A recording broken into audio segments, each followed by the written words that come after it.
Hello, it's Mazarika, and I have new content and new info for you relating to the mysterious Toribash Next. I hope you enjoy the videos, gifts, and information I share, and I'm happy to do it. So, like, subscribe, all that basic YouTuber shit people say, and cool. Alright, so in this first clip, we have a little Aikido match. The models are starting to look closer to the original Tories, and it's showcasing the new blood particles. As you can see, the blood does not look like how it did in Toribash, and this is the new look he's going with. Right now, it's still in the beginning phases of being created, so as you can see, he has not added the way it will splatter on the ground, or in some cases on each other.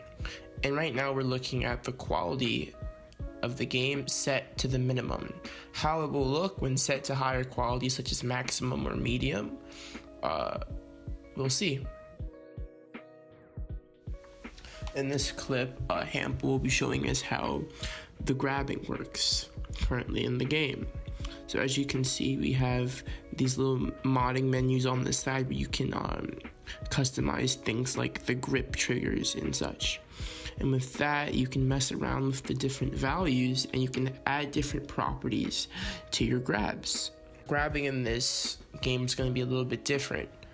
And grabs even have their own joint states, So how you can't really move something in a grab? Well, in Toribash Next, your grab, like those little green circles, those green circles have their own states that you can alter and change. And I'll be showing that in a second.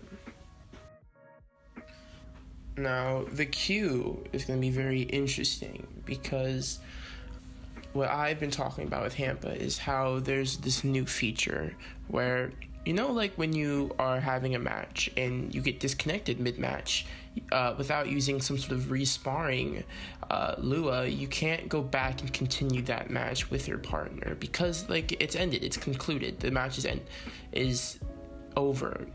So there's this feature in Toribash Next where you can actually rejoin in an active match that you were in and resume the match even after you've been disconnected. Now, this is strange because what will happen to your Tori when you are disconnected from the match, when you're not controlling it anymore? Well, how this works is the joints will be doing the last thing that you were doing, they will do their last state that you did before you disconnected, and it will continue to do that until it's over, and then it would just be idle. But if you join soon after, you can re-step into your Tori and have control again. So this will save you if you ever ping or disconnect, because you can just go right back into your server and continue where you last left off. And this can also go into how you use the Q, because he hasn't created this, but he said it's possible where you can do substitutions, where you can leave a match and someone else can be put into your place, which opens up tons of interesting ideas when it comes to tapping in and out of a fight, or having a friend just continue a fight that you can't finish because you have to go somewhere. But yeah, really cool with the player queue. There's going to be a menu that you can use to nudge and bump and all of that. It seems like there's going to be lots of menus you can use compared to the very command heavy Toribash. So that's really cool and user friendly. That will be a feature for you.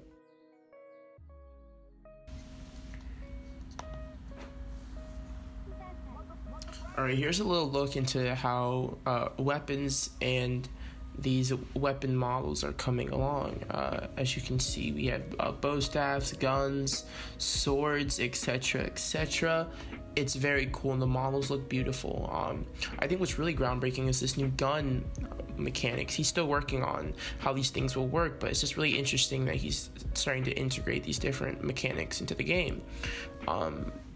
Because I know a lot of people with their gun mods, it's always been super annoying to make and use. So hopefully this will kind of get rid of those problems and we'll see a lot of interesting mods revolving around guns. But anyway, a little bit more about the objects and the weapons and all that. There's weapon joints. Like weapons have their own joints that you can use to like reorient to them and move them as if they're part of your own limb. I mean, the downside of this is that they are connected to you and you cannot drop them realistically, but there will be an option to just make weapons and grab them the traditional way. But if you don't want to do that, you can always have them act like a limb in certain fights where you don't want your weapon to be dropped, such as in the bow staff or this one that I'm showing you with the sword. Now, as you can see, when the weapons are being held, there's this huge ball that sits where the weapon is. Now that's the weapon joint, what is being used to control the weapon and its orientation and spin, and etc, etc.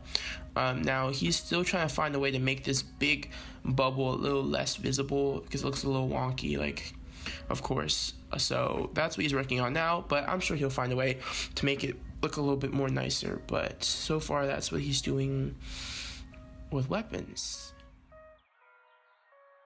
Okay, so now we're going to be talking about spawn editors and stance editors. There are these menus that you use where for spawn editor, it's sort of like the game rules menu, but you can just sort of, I don't know, it just kind of sounds like another way of saying game rules, but it's, the HUD is different, and that's basically it for that. But the stance editor is really cool because you can edit your little starting stances and your starting moves, and like without having to download some like extra loos or anything. So you can start in whatever stance that you want and create and customize with the stance editor. And he also was working on DQ and how that works in 3 to 4 person fights. And basically how it works is if it's a 3 versus 1, that you can have it set so that one person has to DQ all 3 people to win the match. Or you can have it set to the one person has to DQ only one of the 3 fighters to win the match. And you can kind of assume how the rest goes from there. But yeah, that's really interesting.